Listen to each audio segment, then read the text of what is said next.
Even though it was very loud outside, she was most scared by how quiet it was inside the house. Would he finally let his heart open, or would his pride keep him closed? Describe the most proud person you've ever met. What would you do to change them for good? Want to know more about this deep and twisty story? Sign up for alerts and the channel to make sure you don't miss anything. It was cold when she got home in the morning. People said that the place was as fancy as its owner. She got out of the taxi with her small bag close to her body. The dry fall leaves moved in the cold wind.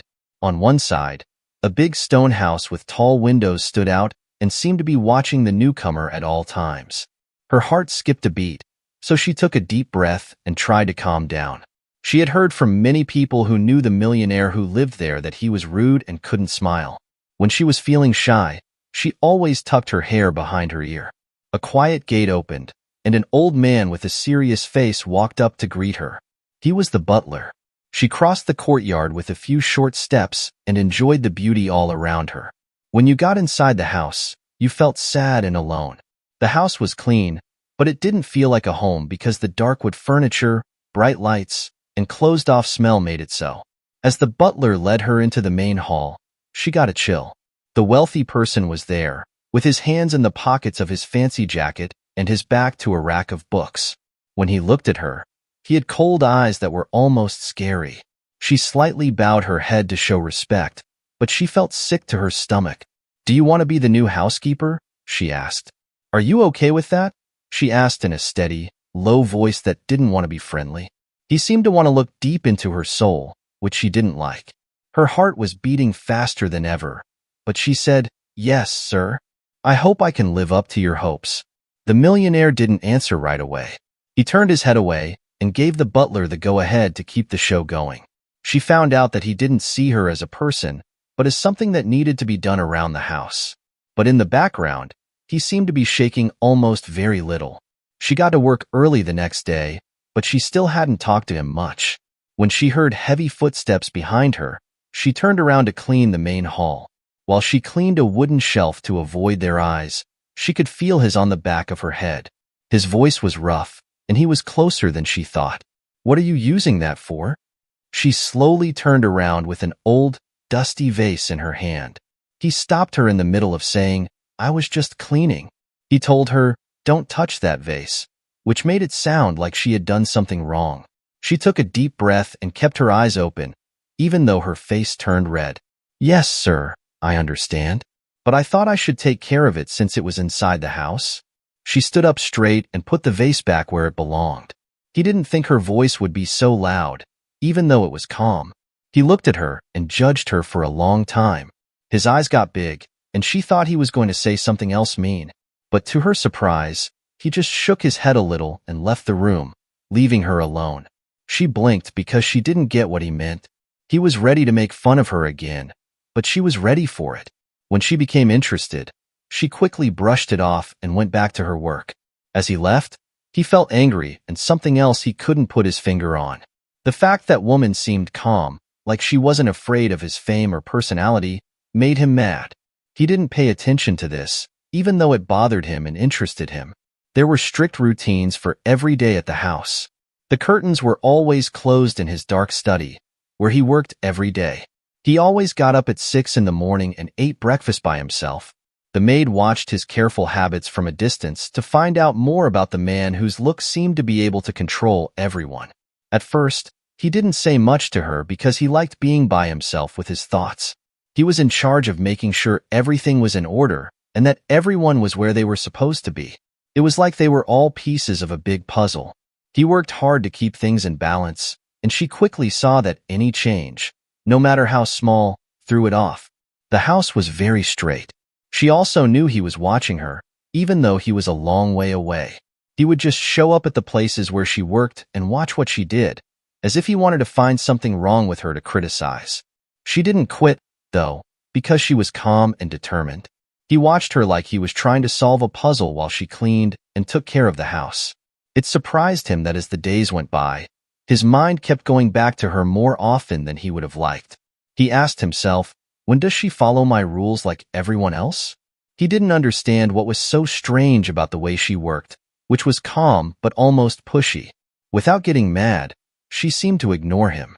Or maybe it was just the fact that she was there that made the house feel full. They almost didn't mean to have their first honest talk. She was in the yard on a cloudy afternoon cutting back rose bushes that hadn't been trimmed in a while. He was far away, so he watched her as he walked by with his hands in his pockets. He first asked himself why she was being so careful when he saw her working slowly and quietly. The scene made him unhappy. He went up to her and was ready to do battle. "Are you sure you can make things better here?" she asked. "Why?" he asked, and his voice was dead silent. She looked up from the flowers and looked right into his eyes. He heard a calm voice say, "I'm not trying to change anything." For a moment, this made him feel safe. "I'm just taking care of the house the best I can." There was no sign of weakness in her eyes, but he frowned because he thought he saw it. "Don't try so hard. Using the house has never been hard for me." She said yes, and then she knelt down to cut off another branch. "Maybe so," she stated, "but that doesn't mean it can't be better." That answer was so brave that it shocked him. No one, not even his boss, had ever talked to him that way. He couldn't say anything because of the mean way she looked at him. He almost whispered, "You're different," but he knew he was saying it out loud. She smiled and said, "Maybe I am." Then she turned around and looked at the rose bush again. "Maybe I'm just not afraid to do things a different way." He did nothing but stand there and watch her carefully cut the branches and leaves. He might have wanted to say something else to show that he was still in charge, but he just stood there and stared at her. He was a little interested for the first time in a long time. Someone or something about her made him doubt what he believed, and he couldn't calm down. Things had changed in the house, even though the days were moving slowly by. Their looks and the few words they said to each other showed that they were having a hard time getting along. The rich man began to notice every little thing about her, like how she frowned when she was concentrating and whistled a little while she cleaned the rooms. She didn't seem upset, though. She took care of her work without getting upset. She changed the decorations and moved things around in the rooms, which he would never have let her do before. He opened the blinds in the library every morning so that the bookshelves, which he had kept dark, could get some light. On the other hand, he finally lost his cool one day.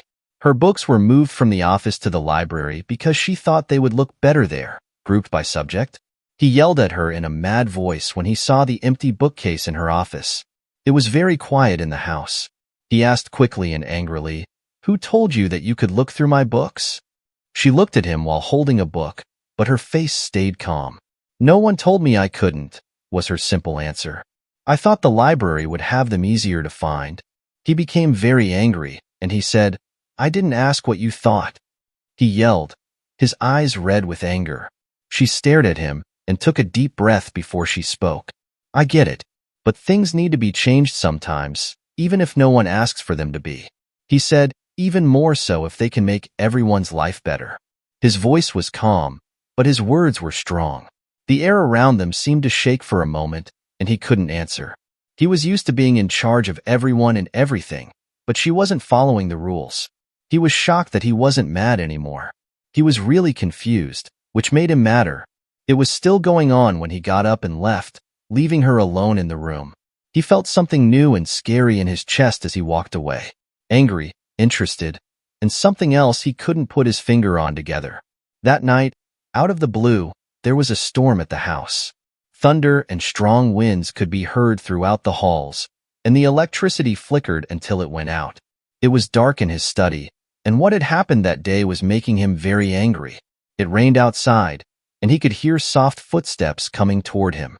She opened the door and walked in with a lit candle in her hand. She could see the light from the candle on her face.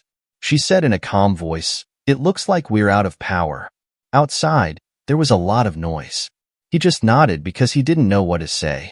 She gave it some thought for a moment and then slowly walked into the room. She asked, "Can I light some more flames?" "And what is it?" Her voice rang through the dark, empty room. He said it was okay by moving his hand. She lit the room up and made a small circle of light between them after putting the candle on the table. As he watched her, he felt something peaceful and hard to describe. She asked him out of the blue, "Why don't you fear storms?" This made him feel strange. She looked at him with a calm face and shrugged. "Sir, I've learned that storms pass.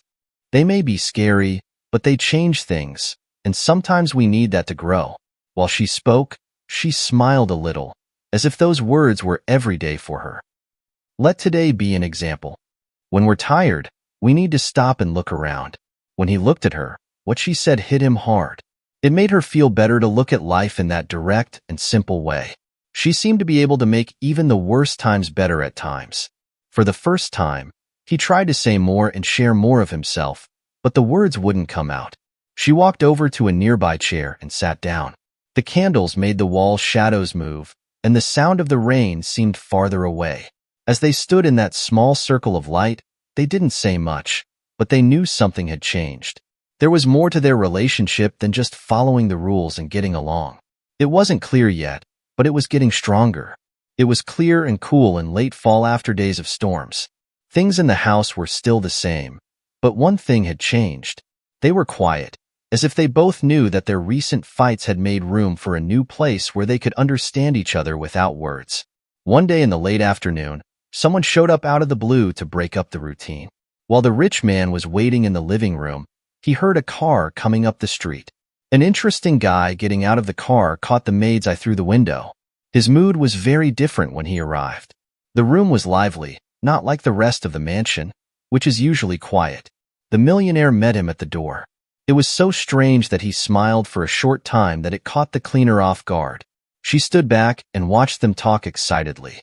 The man made the millionaire seem friendlier and lighter, which she hadn't seen before. She asked the butler, "Who is he? And why are you here?" as she watched her two friends walk to the salon. With a low voice, he replied, "He's an old friend of yours. He hasn't been around in a while. I used to see him a lot." The two friends hung out in the study at night, laughed, and told old stories. When the wealthy person asked for drinks, the maid brought them and kept quiet while she worked. There was a friendly smile between her and her friend as soon as they saw each other. The millionaire's friend looked at his host with deep thought after a short pause. "Does she still work as a cleaner?" he asked in a casual way, but the interest in his voice made it clear. The millionaire didn't look at him directly, but nodded and laughed. He knew what she meant when he said, "You look different."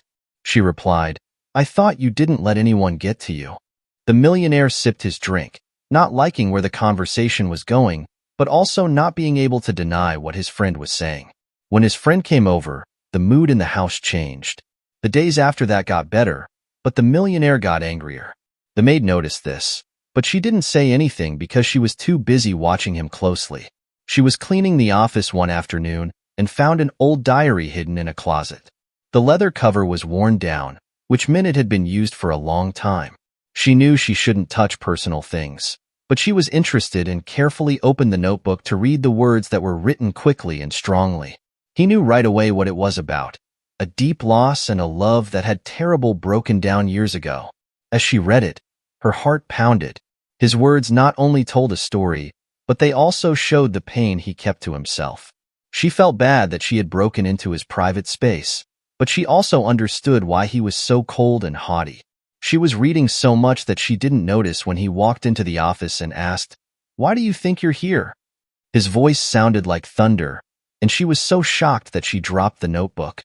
As she bent down to pick up the book, she stuttered, "I should not have read that." For a split second, she thought he was going to kick her out because he looked angry. But then his face changed in a way I couldn't describe. The anger turned into pain, and he couldn't hide how empty he felt. He said in a low voice, "This doesn't affect you," and quickly took the book from her hands. She told him straight out, "I know," and kept her eyes on him. "But I get it now. I know why you do the things you do." He looked at her shocked and angry. "Do you think you get it? You don't know anything about me?" She took a deep breath and said, "Maybe not, but I know what it's like to have a lot to carry," and she meant that sometimes you need someone to help you carry that weight. He looked at her for a long time, and her words kept going through his mind. He felt open and vulnerable in a way he hadn't in years. This woman, who had started out as a simple maid, was now easily taking over his heart, which scared him. He didn't say anything else after she asked him something. As she watched the door close, she felt both sad and sorry for the millionaire. He was in pain, and even though he fought her, something about him made her want to stay and try to bring some light into the room. She sighed and went back to her work, but the mood had changed again.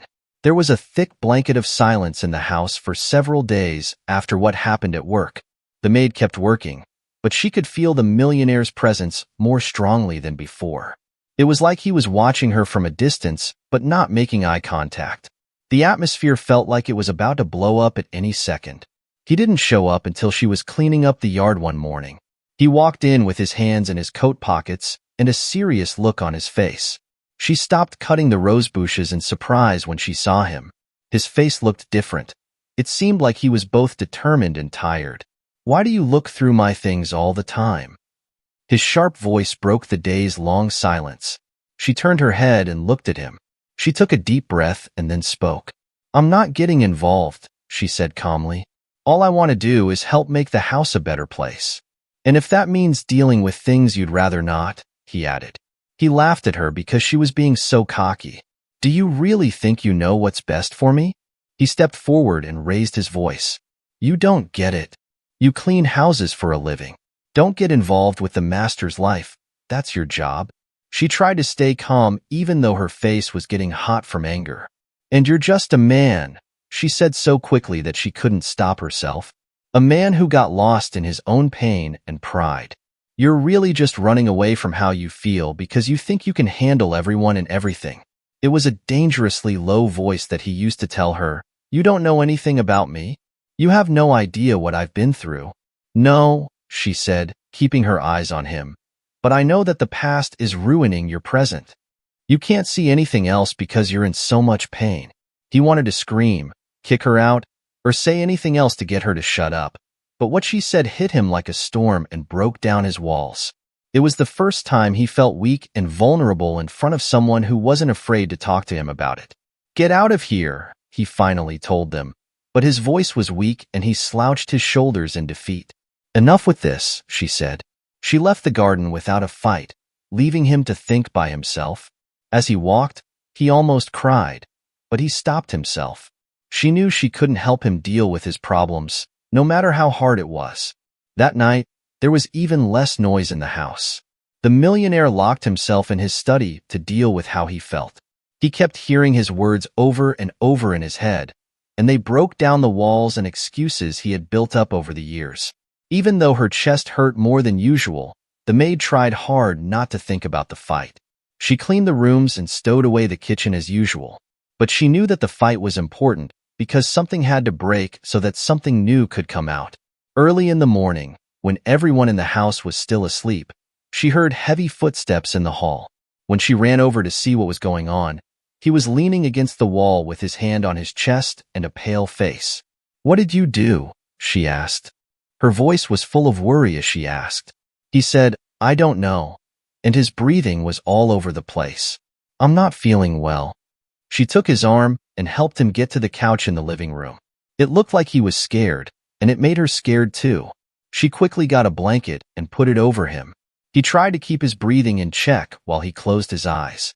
He took a deep breath, and she told him, "Stay calm. Let me make you some tea." When she came back with the hot tea, he looked at her in a way he had never done before.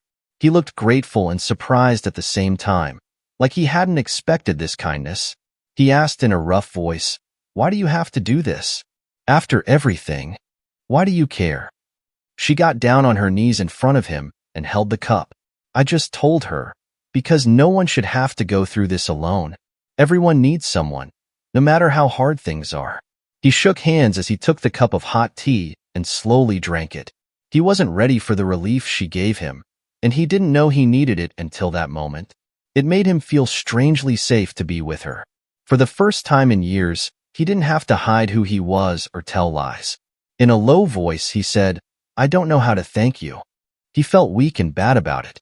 The dark room was lit up by her soft smile. She said, "You don't have to," in a way that showed she got it. "Sometimes you have to ask for help to be strong. I'm here for you whenever you need me." They didn't say anything else, but something else had changed. Her act of kindness wasn't just a nice thing to do. It showed that love and healing could happen even when things were bad. When the rich man closed his eyes, he felt calm.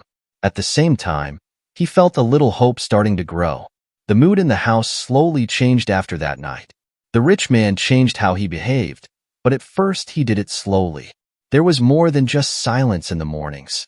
There was hope and a quiet desire to fill the spaces he had left. He came over one afternoon while she was working in the garden. He wore a light jacket and had his hands in his pockets. He noticed how carefully she was taking care of the rose bushes. The maid saw him but knew he was there. She gave herself a smile and kept cutting back the flowers. He broke the silence with a question that seemed almost shy. "Do you like the garden?" His voice went from being harsh to light, which caught her off guard. He said, "I like it," and then he bent down to look at a fresh rosebud. Flowers wait their turn. They wait for the right time to bloom no matter what is going on around them. He slowly made his way over to her and looked at the plants as if he had never seen them before. "You always talk so simply," he said with a small smile. "It almost gets annoying." The soft sound of her laughter filled the room and made her stop working for a moment. "Life is simple," she told the flowers. "We make things hard." He was quiet for a moment because what she said kept going through his mind. The way she looked at life with ease was pleasant and lovely. He sat down on the stone bench nearby and watched her work. "Have you always been this way?" she asked in a soft, almost whispery voice. "What is it?" She thought for a moment before she looked at him again. Then she said, "Not always. Those times taught me that we should enjoy the little things in life. Memories are the only things that stay with us after we die." She shrugged. "That makes me think of it." He didn't feel respect when he looked at her. That woman was so brave and strong, even though she was weak. He knew right then that he wanted her to live with him and be a part of the house. That same week, she picked a different dish to make for dinner. She knew he liked fancy food, but that night she stuck to her old ways and made a simple dish from her childhood. The millionaire became interested when he smelled fresh food in the house. He went to the dining room below. As he walked in, he saw a table that wasn't set up the way it usually is. The table didn't have any silverware or champagne glasses. There were no fancy plates or glasses. In the middle of the table was a big bowl of stew. He stopped and frowned as he tried to figure out what was going on. "I know it's not a normal dinner," she said with a little smile, "but I believe you would like to try something different." He looked at her and thought about what was going on for a moment. At first, this made him mad because it was so not like him. But when he saw her pretty, hopeful face, he felt something give way inside him. He sat down at the table, but he still didn't trust her. She took some of the stew for herself when she served it to him and carefully watched him pick up the spoon. He took a bite after giving it some thought. He was shocked by how it tasted. That was the first time in a long time that he felt easy and at ease. One from a calmer time that he had pushed far back into his mind. He finally told her, "It's not as bad as I thought." She was surprised by how funny his voice was. She laughed, which made her feel better, and then she ate next to him. "When things were easier and problems didn't seem so big," she said. He stopped talking. The things she said made him remember things he had forgotten. He remembered the easy times he had missed as a child. He put his plate down and said, "You're right. Sometimes we just need something easy." What he said shocked her, so she looked up. Her voice was light, but her words were heavy. "Maybe we should have more dinners like this," she said. He smiled to the side, which wasn't something he did often. She replied, "Maybe," and then she ate more stew. Being quiet while they ate changed the mood in the room. It wasn't just a meal. It was a moment of peace and a chance to start something new. They both knew that their love for each other was growing. Things went wrong at home the following week, making their plans for the day impossible. A wealthy person didn't want to have a party at his home with some important people, but he did. Like always, the cleaner was very careful getting things ready, but there was a sense of worry in the air. She knew the event would be fancy and that she would have to dress differently than usual. In a classy way, the simple dress she wore to the party that night brought out her beauty. The look on her face showed that she was both shy and determined. Her hair was in a pretty bun. When he first saw her walk into the studio, he couldn't move. He used to see a different woman in the halls of the house than the one she was now. At that very moment, he felt like something had changed in him. It came at him out of the blue. His eyes were always on her as the guests talked and joked around the house. She worked with a smile on her face and met guests to make sure everything was fine. The room was brightened by her happy, light steps. He was getting more and more uncomfortable because he couldn't take his eyes off of her. A young man who was one of the guests and looked good and was friendly walked up to her and said hello. He told her a joke that made her laugh as they talked. It was so loud that it could be heard down the hall and hit the millionaire right in the gut. He couldn't hold back the sudden anger that he felt he had toward her. He tried to pay attention to what his friends were saying, but it made him feel bad to see her with the other man. The pain got worse by the minute until he could no longer hold it in. He took strong steps toward the maid and the young man. His emotionless face hid the storm of emotions that was going on inside him. She asked him, "May I talk to you?" He looked right at her. When the maid saw that he was standing straight up, she moved away from the guest.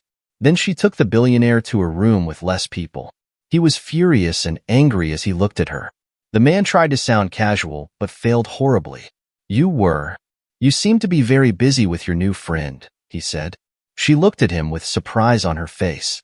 Thought he might pull her away from the other girls, since he seemed to be angry at her. That was all she said. "It's a party. I'm just being nice. That's what you asked me to do." He clenched his teeth and tried to get his words across. "Maybe too friendly," he said quietly because he didn't want to say it out loud. He had never spelled words that badly before. She was always honest and straightforward, but things seemed to go badly when she was there. She had a hard time understanding what he meant when he spoke. "Are you not happy?" "What?" he asked with a voice full of wonder and a little doubt. The idea seemed impossible, but she knew it was possible because of the look on his face. "Don't be silly," he said quickly, then turned away. I don't like how you act around other people. Are you sure you don't like it when I talk to other people?" She crossed her arms and wouldn't let that weak excuse go. He didn't want to say what she was making him say, but her voice was firm and defiant. "Is that it?" He tried to clear his mind by closing his eyes for a moment. No. He finally said, "Yes," but his voice was low and tense. I can't stand seeing you with someone else. It makes me sick to think that someone else could make you smile the way you made mine smile."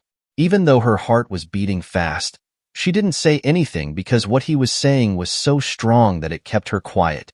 But he was still confused, and he was finally letting out a little of his heart. "Are you hearing yourself? You treat me like you have power over me?" she asked as she walked toward him. "And I don't." He looked at her with angry, hopeless eyes. "I know," he said, and his voice broke. "But I don't know how to deal with how I feel." "I'm scared," I said. She took a deep breath and told him, "I'm scared too." Her eyes softened as she looked into his. "But we can't get away from it." "I understand," he said.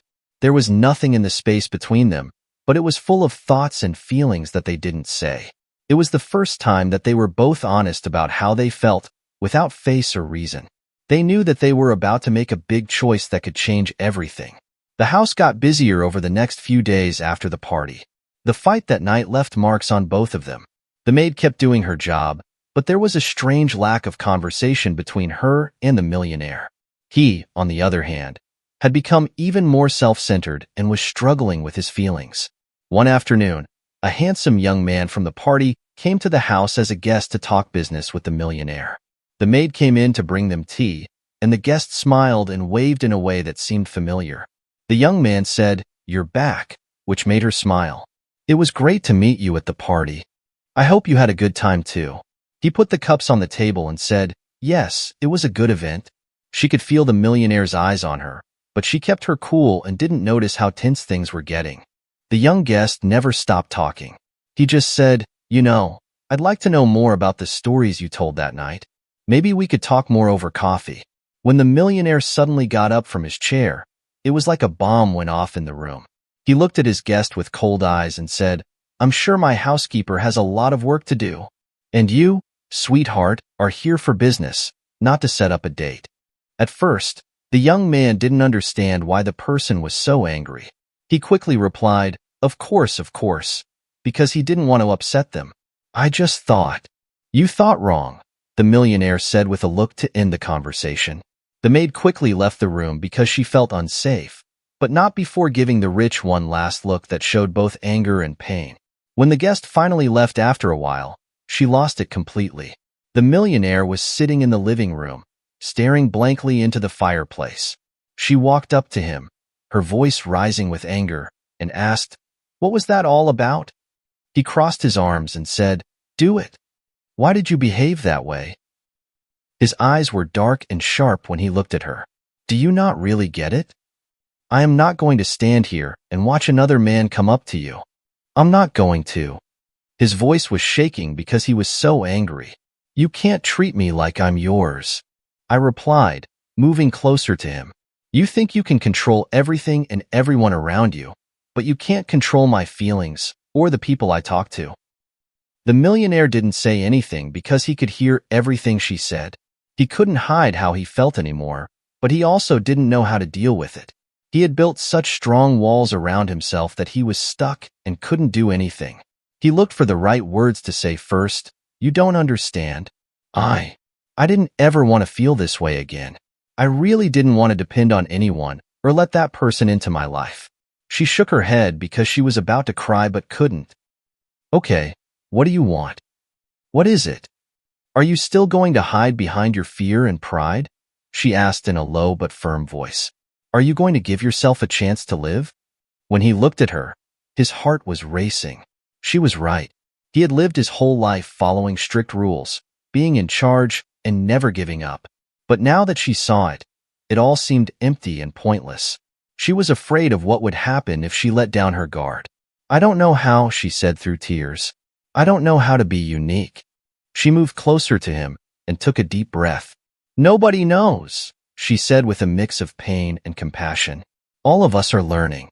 You don't have to change right away, but you should be ready to try, to take a chance." He didn't say anything for a long time while he thought about what she said. He felt like all of his defenses were gone, leaving him open to attack. On the other hand, he had a little hope that things might be different, like they never had been before. His last words were, "I need time. Please help me figure out what's going on." Some parts of her wanted a more direct answer, so she gave him the nod. "Okay," he said in a low voice, "but don't wait too long. Time is valuable, and some things just can't wait." She then turned around and left the room, leaving him alone to think. He needed to decide what to do, but letting down his guard and taking a chance scared him. He also knew that if things kept going the way they were, he would lose the only person who had given him hope in years. He closed his eyes and felt the pain of fear and doubt, but he was ready to face them for the first time. The next few hours were very quiet. The maid couldn't handle it, so she locked herself in her room to calm down. The rich person, on the other hand, was upset and couldn't find peace. "Time is valuable, and some things can't wait forever," she had told him. He felt like he was in the middle of a storm. Every thought brought a new wave of fear and hope. Late in the afternoon, dark clouds started to form in the sky, which meant a storm was coming. There was a lot of wind and rain outside, and it was hitting the windows of the house. He was looking out the window in the main hall when he heard someone walk behind him. That's where she was, standing in the doorway with a pale face but sure eyes. "Let's talk," she said, her voice steady even though it was storming outside. He slowly turned around, and his heart was racing. He could no longer run away. He had to face his feelings and his fears. "I know," he said, but his voice was rough and sharp. "I know we need to." He couldn't take his eyes off of her because her face was so sad and hopeful at the same time. "I can't go on like this any longer," she told him. "You need to decide what you want. If you think you can hide behind your pride or if you're going to risk your life." He felt like he was going to pass out from the pain and confusion in his throat. He said, "I'm afraid," before he could stop himself. "I'm afraid to lose control and give myself away. I never knew how to handle my emotions." A soft voice said, "Nobody knows." But that's exactly what love means, being open to being hurt. You can only be strong when you let yourself feel. He felt like fighting as he looked at her hand. The sound of the rain on the windows filled the room, making it seem like nature was there to witness the event. He closed his eyes and took a deep breath to make up his mind. He opened his eyes and said, "I don't want to run away anymore." He was shocked by how sincerely he said, "I don't want to lose you. I love you." After he said that, there was a lot of silence between them. When she looked at him, she was shocked and moved, and tears were burning in her eyes. He He was finally there, naked and telling her the truth. She felt a mix of relief, joy, and stress. She shook her head and said, "Then show it. Show that you're ready to risk and change." He put his hands on her face right away and said, "I love you again." But this time it was stronger. "And I'll do anything to prove it," he added as he kissed her. The kiss was strong and desperate, like they were both letting out all of their feelings at once. The rain kept hitting the windows, making a steady sound that matched their hearts. She let him kiss her, and the shiver that went through her body proved everything she already knew. He sat her down and pressed her against him, as if he was afraid she would run away. He said, "I'll change." His voice was low and sure. "I'll try, but it won't be easy. For you and for us." Giving him another hug, she closed her eyes and whispered, "That's all I wanted to hear." Her voice broke. "Are you ready to try?" I asked. Just like how they felt about each other had changed. The mood in the room had gone from cold and tight to warm and hopeful. When they broke up, their eyes were still wet, but they had smiles on their faces that they hadn't seen in a long time. She touched his face and told him, "Let's start over." He told her, "Don't rush. Take it one day at a time." He nodded and took her hand, saying, "One day at a time." He felt at peace in a way he had never felt before. That's what it's like to be at peace because you chose love and stopped hiding.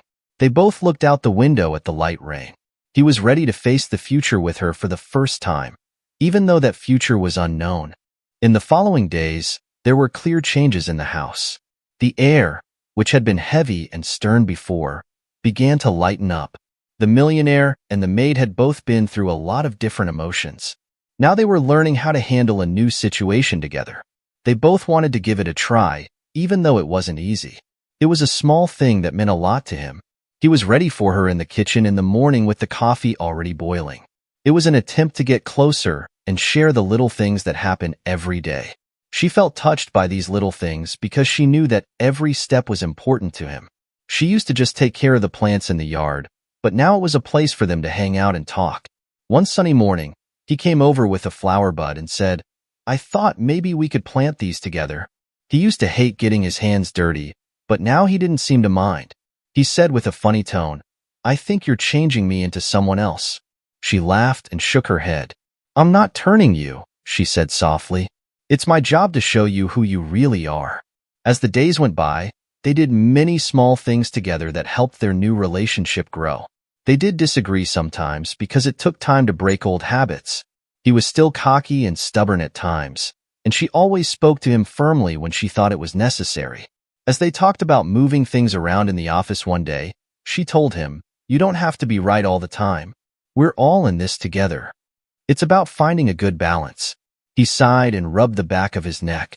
His face showed that he was mad. He tried very hard to say, "I know, but you know it's hard. I only think about myself most of the time." He told her, "It's hard for me too. But that's how real things are made. One day at a time, one step at a time." He knew what he said was hurtful, but he knew it was the right thing to do. He finally said, "All right, let's do it your way. One day at a time." As the months went by, the house slowly began to reflect the new lives they were both starting. The cleaner made the whole place feel lighter by organizing the rooms and paying attention to every little thing. The rich person, on the other hand, was having a hard time adjusting. Sharing his life with someone gave it a new meaning. But one day, something happened that put everything he had learned to the test. A business problem at work made his bad mood even worse. So he locked himself in and pushed her away when she came in to see if everything was okay because he felt unsafe again. "Please, not now," he said in a sharp voice. "I do not want to talk about it." She looked at him in a way that showed she understood and felt sad at the same time. Her calm answer was okay, but she didn't move. She stayed still and watched him until he finally looked up at her, annoyed. "I said I didn't want to talk about it." He yelled and stood up. "Please leave me alone." She spoke in a strong but soft voice, "Because I care. And we need to be there for the people we love the most when things are hard. You don't have to do everything by yourself." As soon as she spoke, her words stopped him in his tracks. The anger left him, and a deep tiredness took its place. He sat down and touched his face with his hands. I'm afraid of failing. I don't want to lose anything. And thank you. She got down on her knees next to his chair and took his hand, telling him, I know. He replied, but you won't lose me because I'm human and have flaws. I'm still here with you even though things are hard. He looked at her with tears in his eyes and felt understood and accepted in a way he had never felt before. He whispered, thank you, and squeezed her hand. I'm trying so hard, but I need some time. After a small laugh, she said, I know, and I will always be here to walk with you. Things changed after that day. He talked to her more, asked her opinion on choices, and showed that he was scared and unsure. She helped him see things in a way he never would have on his own by giving him support and her opinion. As they walked through the yard on a clear spring morning, he thought about how much his life had changed since she came into it. He stopped and took her hand, saying, you know, I used to think that happiness was something that couldn't be reached, but now I feel like I can be happy even when things are hard. He replied, happiness isn't a place you get to every day. It's the journey and what we build together that matters. He agreed and felt calm in a way he had never felt before. It was real. To be happy, you had to do little things every day, like choosing to love, share, and take chances. When he was with her, he finally felt at home in the house and in himself.